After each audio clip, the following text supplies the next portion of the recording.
Thank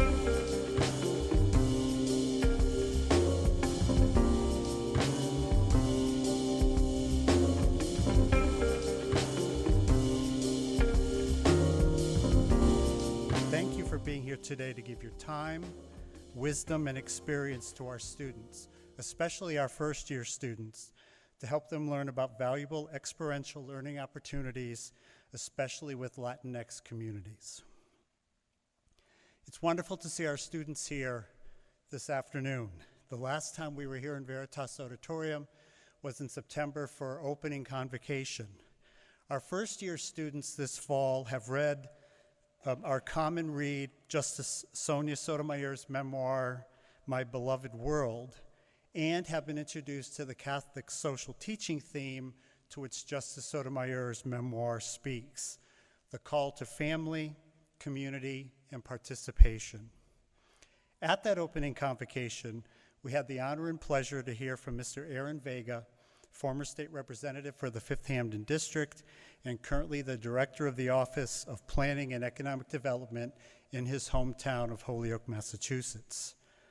Through Mr. Vega's many years working in the public service for the citizens of Holyoke and for the Commonwealth of Massachusetts, we saw a bright and clear example of active participation in society and the value of working in the community for the community while working for the common good and the well-being of all. Elms College has made a commitment to encouraging all students to undertake experiential learning as part of their studies. From this commitment, the Elms College Office of Experiential Learning is partnering with New England Public Media and members of Colectivo de Medios Latinos to offer today's panel discussion. Today's panelists will continue the conversation with our students around the importance of experiential learning opportunities and active participation in the community as a whole, and particularly for today in the Latinx community. First-year students, we also hope today's discussion will provide valuable information as you begin your design thinking for the upcoming Innovation Challenge. To continue today's event, it is my pleasure to ask Dr. Alan Bloomgarten to come forward to formally introduce today's panelists. Welcome once again to all, and thank you for joining us here this afternoon. Dr. Bloomgarten.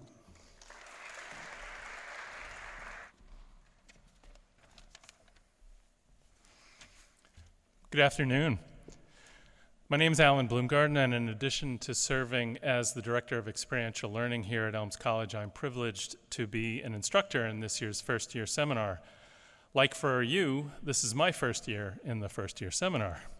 So here's what I want to say to you, my beloved first-year seminar classmates. Today, you have an opportunity to honor Supreme Court Justice Sonia Sotomayor's reflections on injustice, on inequality, on access in America, from our common read, My Beloved World. Here's how you can do that. Prepare to act upon the lessons you have been drawing not only from her encounters with injustice and with inequality, but also from your own reflections on those themes this semester. Draw from today ideas about how you can personally enact this year's Catholic social teaching theme of the call to family, community, and participation. Make and deepen your own personal connections and commitments to next steps. Plan to act upon what Martin Luther King also, not coincidentally, called our beloved community. All of us have opportunities right before us here in Chicopee, in Springfield, in Holyoke, and in our own communities elsewhere. Think about ways experiential learning during your time here at Elms College can offer ways to realizing those aspirations. How might you connect your learning with action? How might you learn from those around you? How might you live, work, thrive, and be dear neighbors? How might you learn from these dedicated chroniclers, these builders of community and advocates of justice in Western Massachusetts who will speak with you here today? I'd like to say a brief word of thanks to those who helped make this event possible. First, Associate Vice President of Strategic Initiatives and Director of the First Year and Common Read Programs, Joyce Hampton. Thanks also to the leaders and instructors of the First Year Seminar program. Thank you to President Harry DeMay and Vice President of Academic Affairs Walter Brough for leadership in supporting community engagement, and for other members of the Cabinet who are here today with us. Thanks in advance to the panelists, the moderator, and my longtime colleague and friend Vanessa Pabon-Hernandez, who's the Senior Director for Education and Community Engagement at New England Public Media, for being my co-organizer for today's event. Thanks to the New England Public Media team, Alejandro and Zoe, for recording today's panel, which we will hope to be up on the web sometime soon. To begin, I'm pleased to introduce Nirvani Williams. Nirvani is a 2020 graduate from Stony Brook University, now working in the NEPM newsroom through a national community service program called Report for America. Welcome, Nirvani, and thank you for leading us off.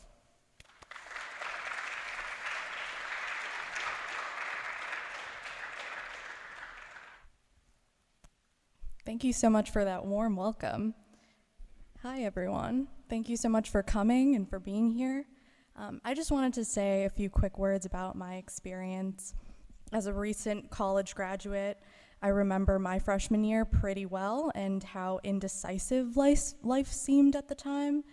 And my college years really helped me realize what ideals are most important to me and what role I would play in my community. So now, having moved from New York City to Western Mass during a pandemic, I'm extremely excited to explore the diverse communities here and really understand, listen, and just listen, and hear all of the experiences that people are going through right now as their life in the Valley is changing because of the pandemic, because of socioeconomic inequities. So I'm truly excited to start. Under my new role as the first reporter assigned to New England Public Media's Equity Desk, I'm especially excited to engage with the Latinx community and hear their experiences of life in the Valley as they know it. But before we transition into the panel, I wanted to invite you guys to participate in a really quick game, really quick activity. So I'm gonna read off some questions, and if your response is yes, then you'll stand up. But if your response is no, then you'll just stay seated. Okay, are you guys ready? So have you ever been late to class? Stand up. If yes. Okay. Okay, great. Thank you. You can sit down. All right. Have you learned something about yourself during the pandemic?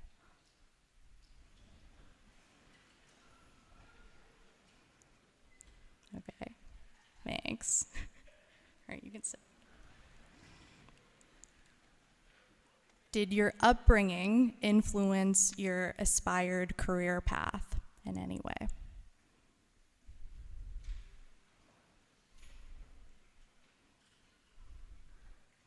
Okay, cool. All right, you can sit.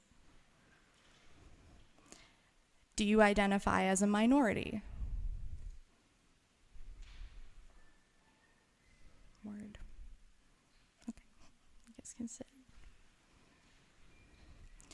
Can you relate to aspects of Sonia Sotomayor's memoir?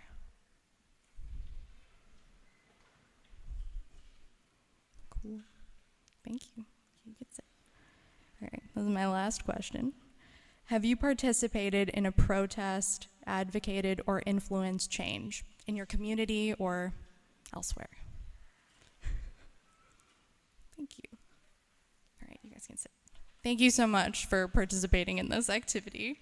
So if we had more time, you'd notice that all of these questions are filled with powerful stories that each of us could either relate to or learn from. And that's what we're trying to do here with this panel. So thank you for participating, and it is my pleasure to turn it over to Zydalis Bauer and our esteemed panelist. Thank you so much, Nirvani. Good afternoon. Welcome, everybody. It is truly my honor to be here. I have known these individuals and worked with them for many years and collaborated in different ways, so it's really exciting for me to be here to talk about and hear your stories. So just a little bit about me. My name is Zydalis Bauer, and I started at WGBY, which is now New England Public Media, a while ago as a community engagement associate. But first, the reason why I was even interested in that was because when I was in second grade, I participated in a news show. We did like a fun little news show in class, and I was the anchor. And ever since then, I had an interest in it. So in my freshman year of college, I applied to an internship called the Latino Youth Media Institute, and that was 13 years ago. And today, now, I can say I am the host of Connecting Point at New England Public Media. So it has been quite a journey for me. But in starting that, I want to ask the panel, and I'll introduce them in a second. This is Iohann Rashi Vega, and he is the founder and executive producer of Radio Plasma, which is based in Holyoke, and he is also the director of Media Lab at New England Public Media. And then we have Elizabeth Roman, who is a reporter with the Republican newspaper, Mass Live, and the editor of El Pueblo Latino. And then at the end, we have Manuel Frau-Ramos, who is co-founder of Sol Latino, a monthly bilingual production that is Latinx-owned and operated. So now that you all heard a little bit of my beginnings as in the media industry, what led you all to be inspired to work in this field?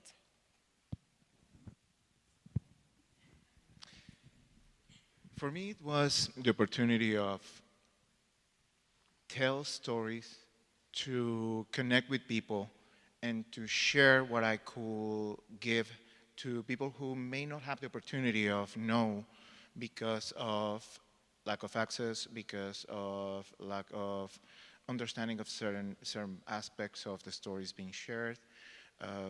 And this, most important, I think this need to connect with people. For me, it was important to be able, if I was going to be talking and sharing, I wanted to be something that could be useful, helpful, something that could contribute to the betterment of the whole community that I belong to. So that was the main point for me.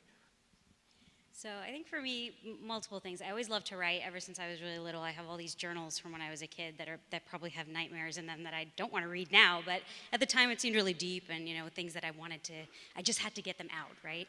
I'm also pretty nosy by nature. I like to know what's going on. I used to always like to stay up late and listen to my parents when people would come over and like what conversations they were having in the living room and, you know, what was going on. So I think that was part of it, like a natural inclination for this sort of career.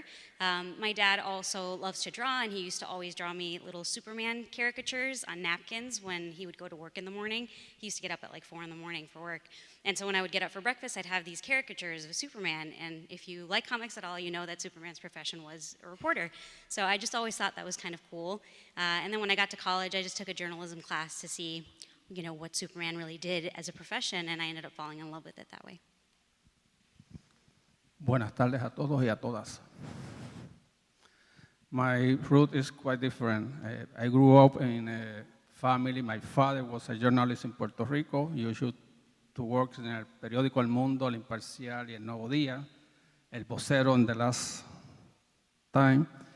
My family are journalists or are educators. That's my background. However, my first degree is in economics, political economics, then education, and in what moment I decided to quit that young faculty appointment at UMass and make a newspaper was a Diálogo Bilingüe that was reaction to the English-only movement at the beginning of 2000 era with Lilian Santiago, Héctor Bauzá, and then from there, I decided to create El Sol Latino today, November 1st, 2004, for the first time. El Sol Latino saw the light of the sun in Holyoke. back.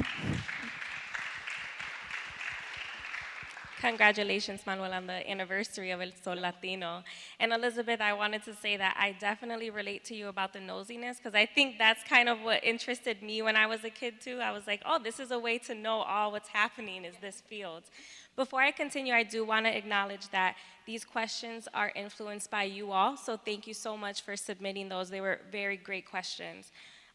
So throughout her memoir, My Beloved World, Supreme Court Justice Sonia Sotomayor takes us through her life from her childhood in the Bronx, through her college years at Princeton and Yale, to ultimately becoming a federal judge.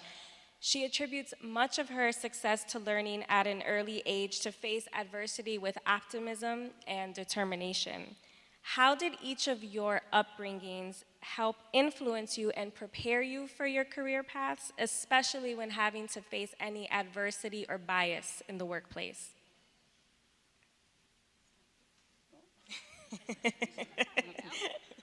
no idea. Go ahead. Well, I grew up very religious. My parents are Pentecostal ministers, and that certainly shaped my childhood, and it shapes my life today, even though I'm no longer part of any religious community. But I think one thing that I learned is a sense of community from being around the same people for so many years of my life, and there was a lot of encouragement to maybe not the ideas I believe in now, but to be very open about your beliefs, about your ideas, to share them with other people. We did a lot of work in the community. I don't know, are there people from Springfield here? Anybody grew up in Springfield? So I grew up in the north end of Springfield, which is like the Main Street area. It's very Puerto Rican populated at that time. It still is now.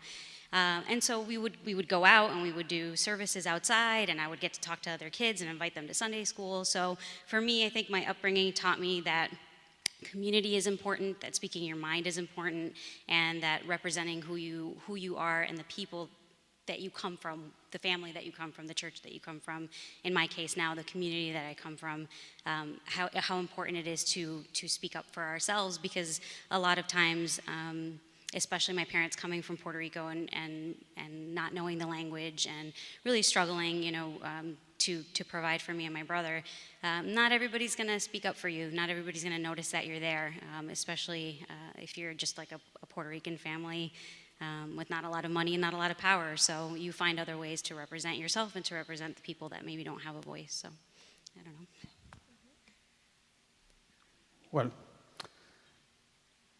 I grew up as a middle-class Puerto Rican in Bayamón, Puerto Rico. At the high school, it's a huge high school, Papa Juan 23. And I was exposed to a group of Puerto Ricans from New York City with big afro, a military jacket, called the Puerto Rican John Lord. They went to the high school when I was studying. The problem was that they don't speak Spanish, we don't speak English. However, the interaction was quite unique. And from there, I decided to study the experience of Puerto Ricans in the United States, especially through the John Lord's movement and the African-American movement, the Black Panther, the Chicano, the Brown Beret, and that was the background. In my case, being born and raised in Mexico City, belonging to a different culture and a different society, we were a middle-class family, nothing of opulence, and I am thankful for that, because that taught me, along with my parents' teachings, on always appreciate what you have and celebrate every small accomplishment you make, because it's important for you. And that could lead to become a better person, and therefore to make something to make this world a better place.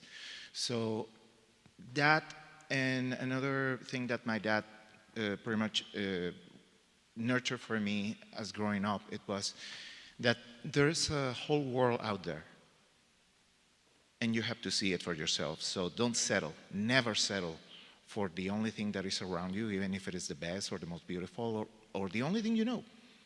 Go there, explore, learn, and then you can come back.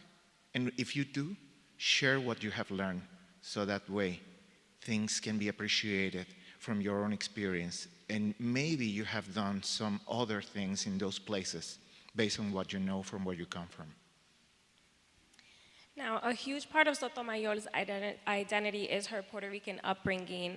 However, as she gets older, she becomes involved with minority student groups at her universities, and she begins to realize that she can take pride in her heritage professionally and not just personally as she had before. Similarly, as Elizabeth was pointing out in the North End, our surrounding community has a large Puerto Rican population with a mixture of individuals who were born here or had to come here and migrate from the islands, especially after Hurricane Maria. How has the Latino community evolved over the years, and how are you capturing those stories, news, and et cetera in your current roles in the media? I started last time. Okay, I'm going to talk about Holyoke because I'm very familiar with that community. In terms of Puerto Rican community, has changed a lot. You have a first, second generation of Holyoke Puerto Ricans. You have the jamón y el queso el sandwich that born in Puerto Rico, rising in Holyoke, and you have the new wave of Puerto Rican that begin to settle in Holyoke before Hurricane Maria. Maria accelerated the process, but there was also already a movement of Puerto Rican in the Pioneer Valley, especially to Holyoke, and then from Holyoke to Chicopee, East Hampton, Granby, Westfield, and Springfield. Now, I mean, the answer is the same, I think, for Springfield. I edited a book a couple of years ago called Nuestra Historia, which is the history of Latinos in Western Massachusetts. And doing some research with a historian that worked on the book with me, we found that there had been Puerto Ricans coming here as early as the 1800s in exchanges between the island and the United States. And I don't know how many of you know much about the history, but Puerto Rico was colonized in order so that soldiers could serve in American wars. So there's been a long-term connection between the island and the United States, and a lot of back and forth. So Springfield, Holyoke, New York City, they're places that Connecticut, Hartford area, they're just places where Puerto Ricans go back and forth all the time. You grow up there, you come here for a couple of years, you move back, you bring your kids here. So there's almost like a, I don't know, it's like a second home for a lot of people. They feel like this is a smaller Puerto Rico, and I think that's changing. There are definitely other ethnic backgrounds, particularly the Dominican community is growing, communities from South America, Mexico as well, that are part of that now. But the second part of your question was, how are we telling those stories? I think, simply we're both print or digital, but journalists, so we write them, right? I go and I cover events, I talk to people, I find out what's going on in the community, I find out their concerns. I've been working at the paper for a really long time, so people already know to contact me because they know that I'm a source they can go to kind of be that voice for people who don't always have a voice, right? So that's the importance of having people of color in every industry and every kind of job, because you're able to represent a much larger group of people than just yourself. So, identity has been for me a very interesting journey, because born and raised in Mexico, well, yeah, I'm a Mexican citizen. Yet, before coming to Massachusetts, coming to the United States, to the continent itself, I lived in Puerto Rico for 12 years. So I can say that I have a Puerto Rican identity myself, because I really integrated to that community, into that society, and I did a lot of work that it was meaningful. I intended to be meaningful for the community that I was working with.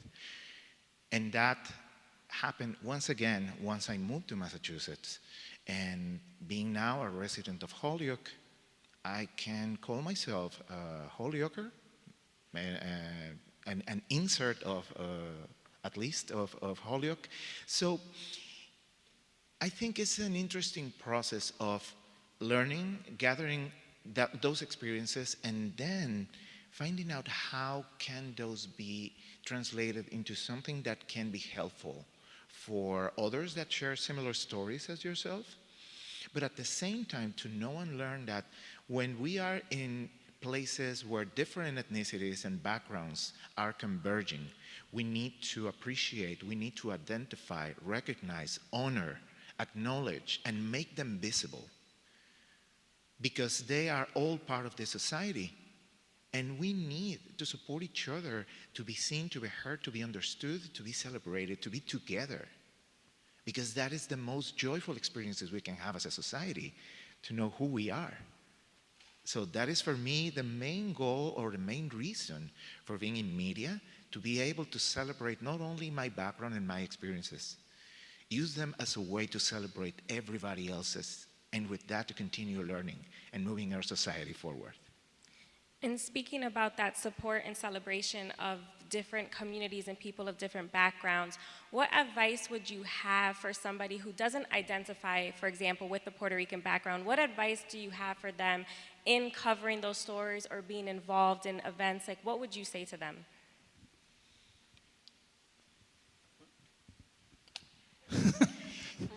By default, don't assume that the Puerto Rican or Latino population is a monolithic one. And I usually say this example. Every time that somebody told me talk about soccer, balompiés, I have to reply, you know, Cuban, Dominican Republic, Puerto Rico, and Virgin Islands don't play soccer. We play baseball, basketball, track and field, boxing,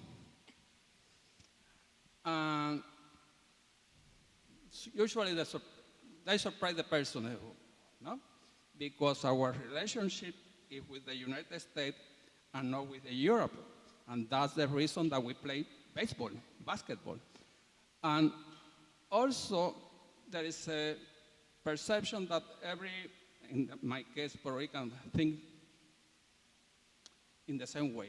And basically, you have a problem of the status, pro-independence, Commonwealth, statehood, and you have a huge problem with the generational gap between myself, talking about music, the Gran Combo era versus Bad Bunny. There's a huge difference between these two groups and between. I think that's a good point. I mean, and you can like El Gran Combo and also like Bad Bunny, which I like both. So I think that it's important to always think about the similarities that you have with people. You know, when you get a new roommate or when you're in a class with someone, you have a lot of differences. Your upbringing might be different, but you have common interests, right? So I'm Puerto Rican. That doesn't mean I'm always like with a flag and listening to salsa music and eating rice and beans. Like that's not who I am as a person, right? I love comic books and I like Star Trek, and you know, I'm really into sneakers and I like knives. So I have a lot of interests that we may find in common, and the easiest way to do that is to just venture out, right? So if you're not from Springfield, take a drive out there, go eat at a Puerto Rican restaurant, you know, visit the Puerto Rican parade when it happens, or, you know, find classmates that have different interests from you that are willing to. Honestly, for me, the easiest way is always to have a meal with someone, right? Like we can all connect by eating, by listening to music, by just getting to know each other as people. And that's the easiest way. I mean, we all cover the Latinx community, but I cover the Black community, I cover the Vietnamese community, I cover the white community in my area as well. They all have valuable things to offer. It's a matter of just finding the things that you have in common. I think there's a strong agreement on don't assume, because things are way more than what you think, even what you think you know. When we are in a community that has so much influence, cultural influence and presence from people that come from the Caribbean, Puerto Rican, Dominican, Cuban, and other islands on the Caribbean, there's a lot of cultural influences that are present here, that are very well anchored and present here. Be curious. Ask questions. Ask honest, curious questions. Not knowing is not a problem. Not wanting to know it is, though. So when you ask openly and honestly about what makes your culture what it is, I'm pretty sure anyone will be glad to share that knowledge with you, because it's coming from honesty and genuine curiosity to learn. And with that, then, you understand. The assumption goes away. And I think that will be the best way to start to get to know more about who we are. What are the different backgrounds that are in this very room at this moment, and how much we could learn from each other if we make those questions right now. Now, Elizabeth, you touched on this a little earlier. You are the editor of the book Nuestra Historia, A History of Latinos in Western Massachusetts. You were born and raised in Springfield, identify as Puerto Rican, and speak fluently in Spanish.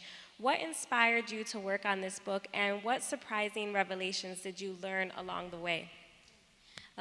Well, it was kind of forced on me because it was my company that was putting this book together, and like in many industries, I am the only person of color that they had employed at that time who could work on the book. They wanted someone that had an authentic voice and who could communicate with the community, not only in the language, but just also because they know me, I've been there for a while. But it was such a blessing, and I'm so thankful that it was kind of a task or a job given to me, because it was an experience to get to know the neighborhood that I thought I always knew. In a different way, and I think it goes to Manuel's point about we're not all the same. You can't just assume like every Puerto Rican person is interested in the same things, goes after the same career paths, lives in the same neighborhood.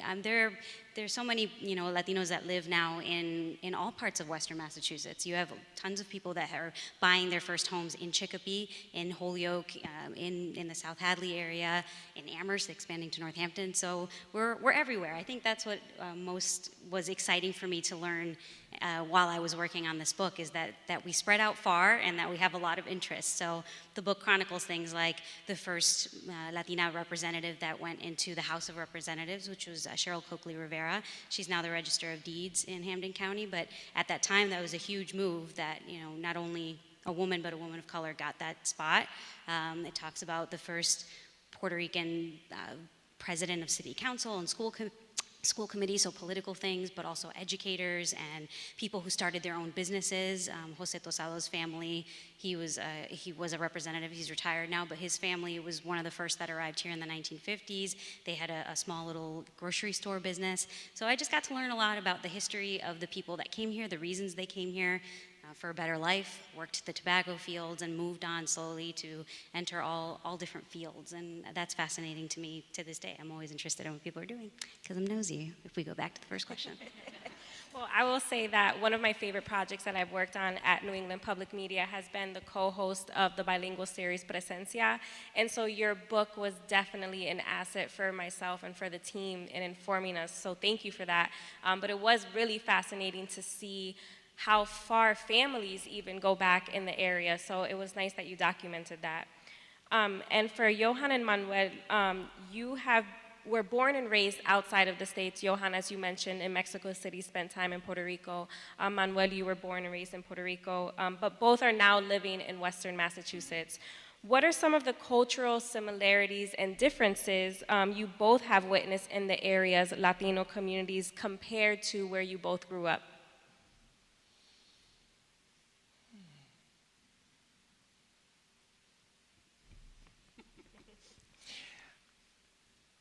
I will start with the things in common, because differences, of course, are going to be plenty.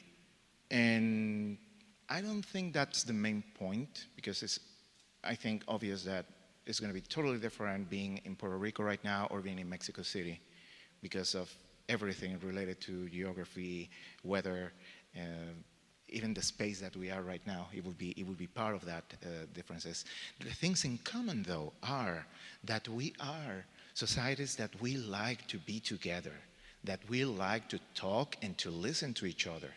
Sometimes might not agree, and we are very clear on letting everybody know about it. But that is also part of that process, of that cultural wave, of letting people know about how passionate we are about life, about the things that for some others may be just granted, take it for granted, but for us are a big deal, because we celebrate, we are joyful, we are festive, we are loud. And we sometimes take things too serious, and sometimes we don't care for anything, because life is just that, a moment to enjoy to its fullest. So I think that that is, in a way, to summarize the things that I see are quite similar between being in Mexico, being in Puerto Rico, or being here in Western Mass. Well, my story is quite different. Since I grew up as a son of a journalist, I grew up exposed to a lot of my father's friends, journalists from Dominican Republic, Mexico, Colombia, Panama, Argentina, and New York City. Also, part of my family is a New Rican, los Ramos, that usually come to my house and speak Spanglish. And the other part of the Frau family is Chicago Dominican. That environment allowed me to see the difference between the Ramos and the Frau and those who were born in the island versus los New Rican or Chicanos or Chicago or Dominicans in this case. And when I moved to the study to UMass, basically most of the students was Puerto Rican and Dominicans. For me, it was easy, the transfer or the way to adapt to a new society. Now, going back to My Beloved World, Sotomayor speaks on the fact that everybody has opportunities to behave in ways that are just, moral, and helpful to others. She mentions that this is some of the most important work a person can do. I can remember back with my community engagement efforts, some of the initiatives that I took part in were organizing food drives, delivering turkeys to families in need during Thanksgiving, coat drives, things like that, and it was really rewarding. I also now serve on the board of Girls Inc. and volunteer for them, so that has been a really nice way to get involved with the community. What opportunities exist for students to engage in experiential learning in the community? I think we were talking about this before, but it's a matter of finding the thing that you are interested in, right? So I'll give the example of the Springfield Puerto Rican Parade Committee because it is one that is actually looking for board members and volunteers, and it would be an incredible way for you to learn about the culture and also, you know, be in Springfield on the day of the parade. They're hoping to go live next year. And they're looking for people to do simple things like register people when they get there, or make sure that, you know, the people who are setting up and are going to be marching are in the spot they're supposed to be in, you know, cleaning up afterwards, just being there and experiencing the day, getting to know the community, being in the neighborhood. So literally finding something that you're interested in. If you're in nursing, I know that the Hispanic Association of Nursing is always looking for young people to join and learn about the culture in that way. So whatever area you are interested in, pretty much guaranteed you can find a group that is a community of color that is looking for volunteer help in that way. I think for us, I mean, I will only speak for me. It's difficult to find opportunities. You said to be just and, what did you say, just and moral? Just moral. Yeah. I think for me it's more about representing and writing about the people who are doing that work. Because I chose this line of work, it makes it so that I do have to step back a little bit and I can't always get involved in a protest or in, you know, actively changing something. But I have to believe that through covering those communities and covering those efforts, I'll get the word out that way and other people will participate. So that's how I feel like I contribute. But in terms of you guys getting involved, it's just a matter of finding the thing that you're interested in. I don't want to say like, do this one thing and then, you know, all of you are going to go and do that one thing as your experimental project or experiential project. But I give the Puerto Rican Parade as an example, but you know, find the community that you're interested in, whether it's in Holyoke or in Chicopee. There's an active Latino community in Chicopee as well. So at the schools, there's opportunities for volunteering. There's so many ways to get involved. The best way to keep going with something is if you know you already like it. So if you find something that you like and then look at a community that needs that help, I think that's probably a good way.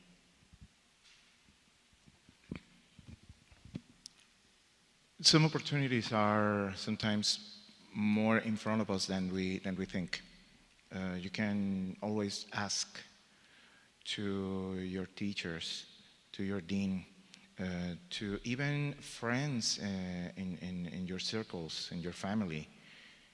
Anything that you can do that can be helpful for someone else, that is of value and that is meaningful.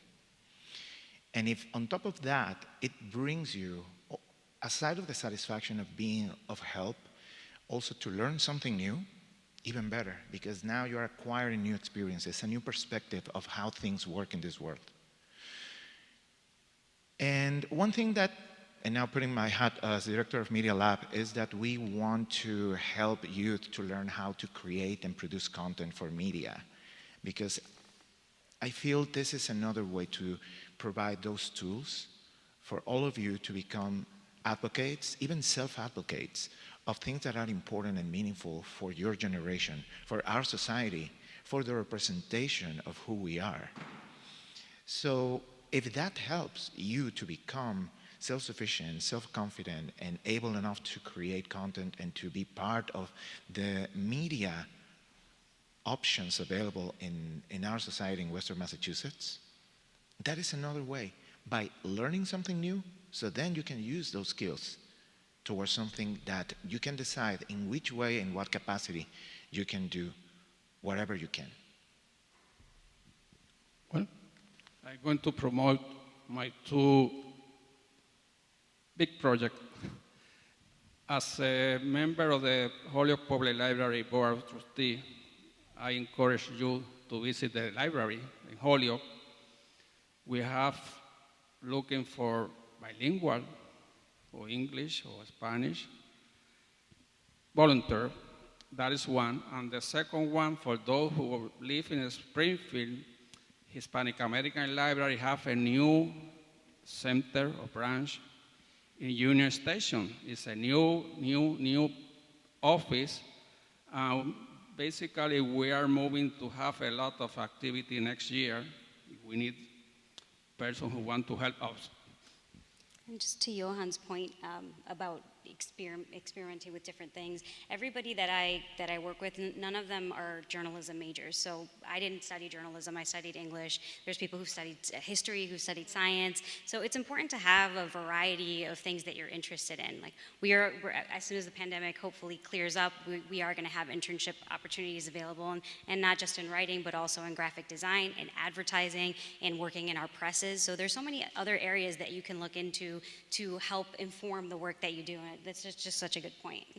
Well, and to your point, Elizabeth, I did go to school for journalism, right? But when I started at the station, I didn't start like in a journalistic role per se. You know, I was in community engagement, and it's not something that I would have naturally chosen, but being exposed to that helped me learn how important it is to be involved in the community, and how much that actually informed my work as a journalist and being in media. And now I love sharing the Latino stories on Connecting Point and Presencia as well.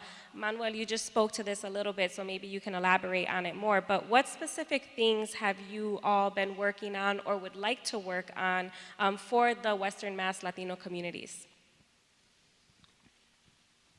Education. The reason education is because I am very familiar with the educational system in Holyoke. I was the advisor of the bilingual pack in Holyoke for 10 years that has a suit against the city about discrimination, bilingual education. Basically, my role was as advisor to keep track of the promise that the school system made to the Puerto Rican and Latino parents in Holyoke. And for me, it was difficult, including in the newspaper, to move away about this issue in Holyoke. And in fact, the first newspaper, the Diálogo Bilingüe I mentioned, was reaction to the English-only movement in Massachusetts, because we were interviewed by 2-3 newspaper and journalists, and basically the story next day was something else that different the way that we say it. I think for me right now, I get to focus on a lot of different things. I'm pretty lucky in that way to to cover a lot of areas, but I think economic development is something that's really important to me, particularly like the idea of generational wealth, home ownership, and the importance of, you know, highlighting Latinos and communities of color in general. I just recently did a story on a Vietnamese restaurant that reopened under the same family that had it 11 years before. Now they have 2 locations and they want to continue expanding. So I think it's important to have a message in the media that yes, people of color own businesses, yes, they're entrepreneurs, you know, yes, they want to own their own homes and they want to move forward in society and grow wealth for their families so that the generations after them have a starting point. So the way that I can do that is by covering all of these businesses that are either launching or have been around for a long time. Sometimes you don't know until you walk up to a little corner store and they'll have been there 50 years and you had no idea that it's a family-run business. So I'm really passionate about that. I'm also passionate about literacy. So awesome for you to plug the Hispanic American Library, which we're so happy to have in the city now. In my case, I think is 2 different aspects. One of them being that I wanted to showcase stories of real people. Sometimes when you see stories being covered, and particularly in mainstream media, they're always about celebrities or people that are very well known in the community. But what about the people that we don't see, that we don't even think about, that are part of our community, that it could be ourselves? And showcasing their stories, their voices, their ideas, their thoughts and feelings has been so powerful and so much for me to learn. And I hope that it has been the same for whoever has listened to those stories as well, because that creates a real connection and a better understanding of who we are. Who is the person who is next to us that may have seen for years going back home from home or work or shopping, and then all of a sudden it's a whole world to discover.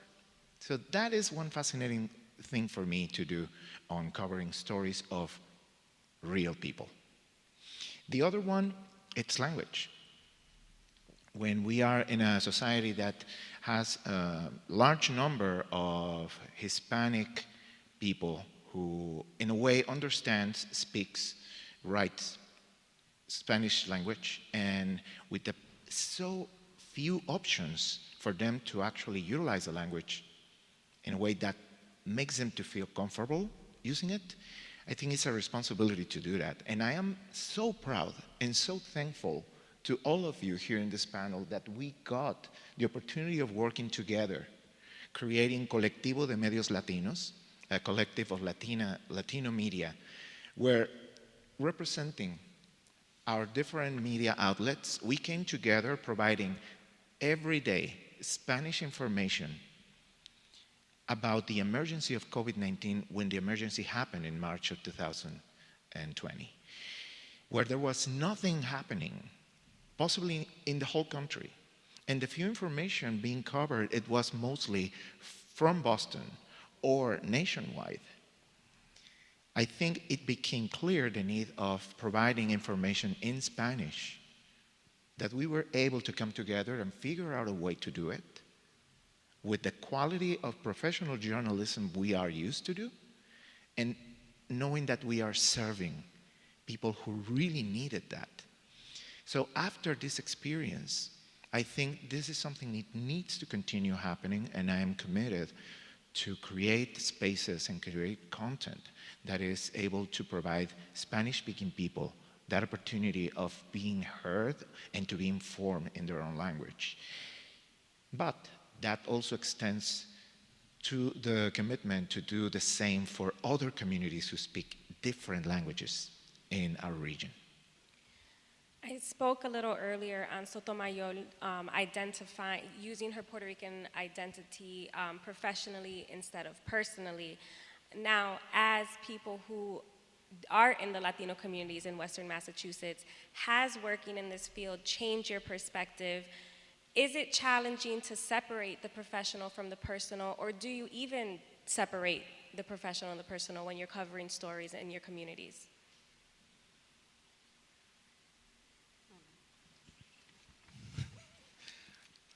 Short and sweet. I see myself fair and balanced from my own perspective.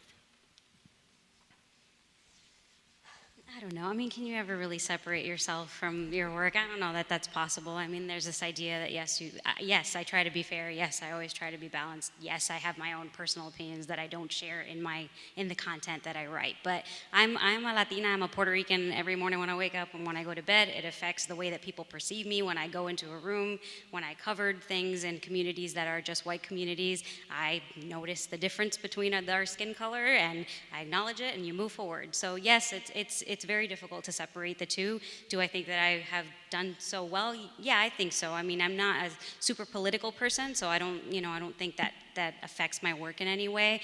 But did I have a hard time covering the coverage of Hurricane Maria when there was, thousands of Puerto Ricans coming to this area and they were struggling? Did I personally feel that hurt and that pain? Of course I did, because they are my people. That is the land of where my family is from. So I think you can never truly divide yourself from anything that you do if you're passionate about it and if you love it. But I would like to think that, through my training at the paper for so many years, I'm able to balance and step back and see, both perspectives. And at the end of the day, I write what people say. I don't have to say anything. So I leave it for you guys to decide once you read something that I've written. It's really hard. It's really hard, and I guess my way to take a moment and assess the situation before making a decision on what to say or what to do is to think how this is going to be of service for the community I'm representing or the community I am talking to. If this contributes to the betterment of it, I go for it. No doubt, no fear. But if not, then I need to think another approach, something that could bring a positive and healthy, constructive dialogue, even if it is of those topics that no one wants to talk about, or that are hurtful, or that are difficult, or complicated. We have to start somewhere, and we have to talk about them. It's how do we do it that makes an outcome to be positive or not. So that is the question that I do to myself whenever I feel I'm about to cross that line. Now, on the topic of culture and identity, what does that mean for each of you?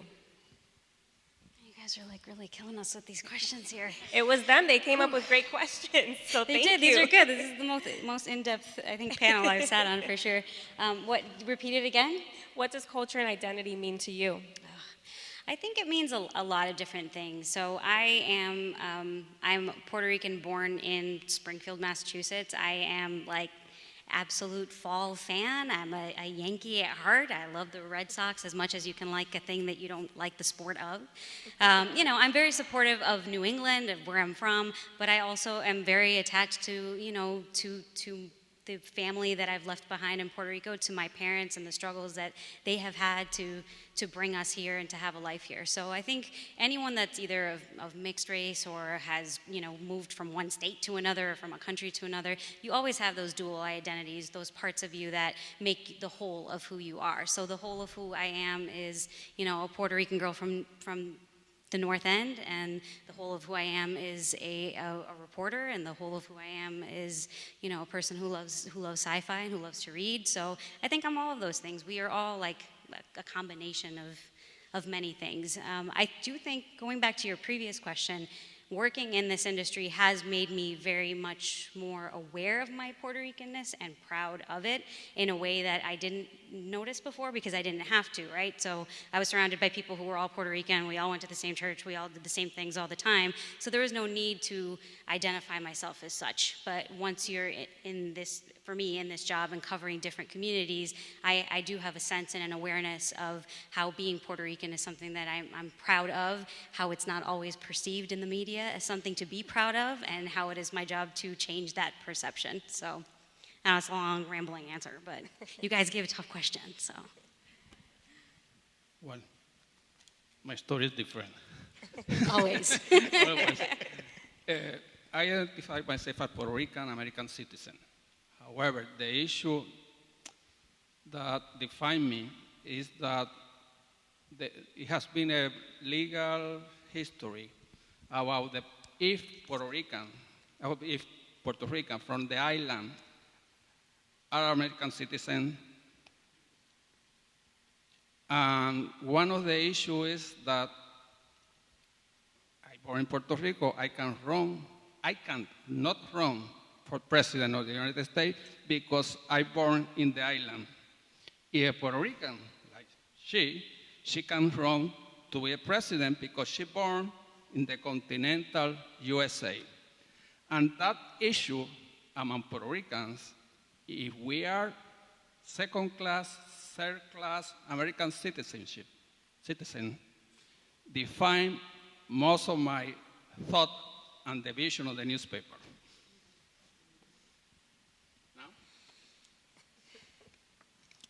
Culture, I will say, is the background, the roots, the cradle where you were placed, and possibly the one that you will feel the most comfortable, hopefully. But then your identity becomes who you are and the way you conduct yourself in representation of who you are actually as an individual.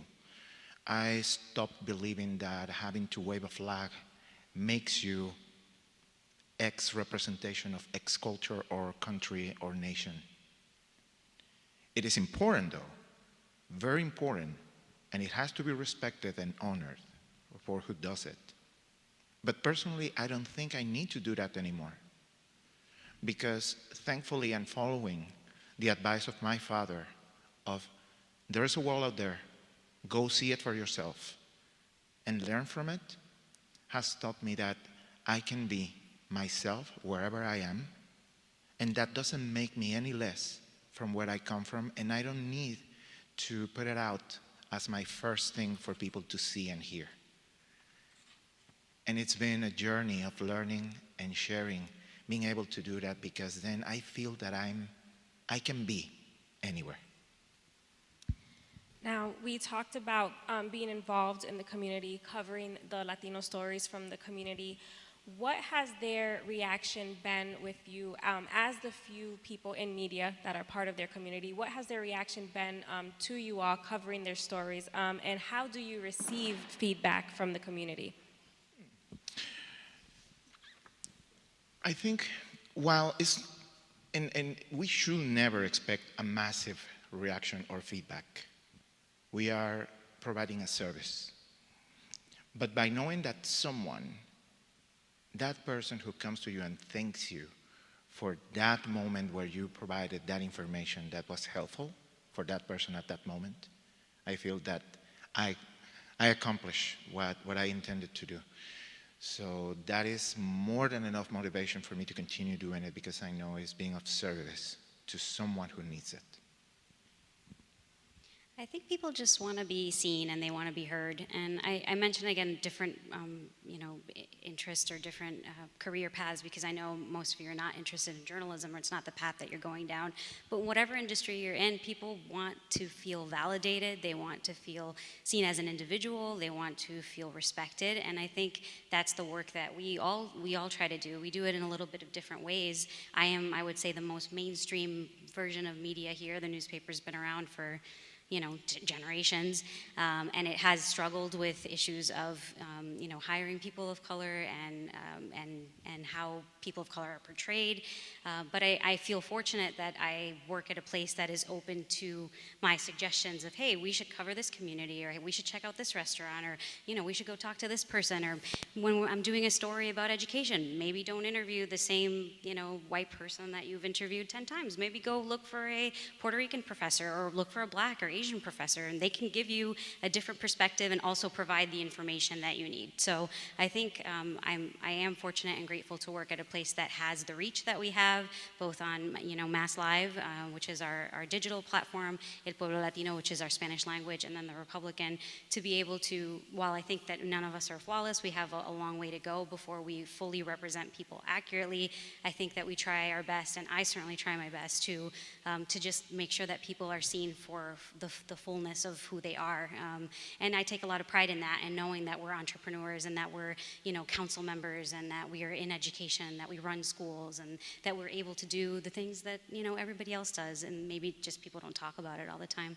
As far as feedback, yeah, we get a lot of feedback, and we no longer have comments on our website, but our Facebook page does, and people have things to say. And we were taught a long time ago that you don't engage with it because there's trolls, and whatever social media platform you guys are on, there's always going to be trolls. So if someone is asking something legitimate or valid, I will try to address that. But other than that, I stand by the work that I do. I'm proud of the work that I do. So yeah, just leave the trolls in the dust. Hashtag don't read the comments.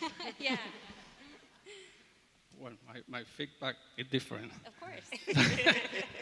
Since my newspaper is political oriented, it's not secret. My feedback has been very sometimes hated because among Puerto Rican, they saw me as a pro-independence guy on newspaper, sometimes as a pro-statehood newspaper.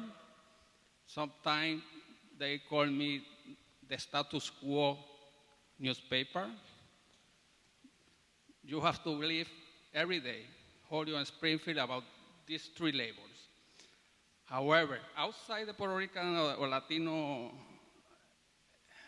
population, it's quite interesting because when one time I put the front page, the open letter to support the liberation of Puerto Rican, Oscar Lopez Rivera is a political guy in Chicago. The next edition disappeared basically half of the ads of the newspaper. And my reaction was, okay, my position is this. However, you allow a member of the Irish Republican Party to come to the area and talk about the pro-independence movement in Northern Ireland, and I can talk about the liberation of Oscar Lopez Rivera. That was probably the most shocking event of my history in the newspaper. And still, the ads are gone. They don't come back. Now, to wrap up this panel, the last question, what advice would you each give to your freshman college self? That was a long time ago. I think just don't be so afraid. And I think that's advice for myself now too. I struggle a lot with wanting to please everyone, my family, but also my employer, or also my landlord. I mean, I have to please him, obviously. Of course, I have to pay my rent. But outside of that, I think that it's okay to take chances, to experiment with who you want to be, and to take classes that are different from anything that you thought you wanted. You might be on a really set path and you think this is it, this is the only thing that I want. It might turn out that that's actually not what you want at all, or it's not even what you're suited for. So take chances, don't be afraid to try something new. And I think that's applicable for life, not just for school. I will say, appreciate the wisdom of the ones who are really wanting for you to learn. Because sometimes you just feel they are preaching to you, or they are just talking over and over and being boring. But if they do that, it's because they see something in you, and they will like for you to have part of that knowledge. Take it in, because it's going to be really helpful. And still today, I remember many of those moments one of my journalism teachers gave me, and I regret not having enough time to listen to some more, because it's been helpful until today. Well, I would say enjoy the first years. And I'll just add to that, kind of to echo what Iohann said earlier, be curious, explore, and try new things, because that's honestly how I ended up in most of my career. I tried things that I normally wouldn't have, and I found my way here. So just be very open-minded. Thank you all for this amazing panel. We appreciate your time, your expertise, and your knowledge, and it's been my pleasure to moderate this with you. Thank you guys. Gracias. Gracias a ustedes. Yeah, thank you to Vanessa and Alejandro and Zoe on the technical crew for making all this possible as well. And I also want to just to say it's an honor and a privilege to work along with you and having all of you as colleagues in the media. Yes, Amen. Thank you guys for the great questions. I'm sweating. Yeah, I was going to say thank you because you all made my job easier.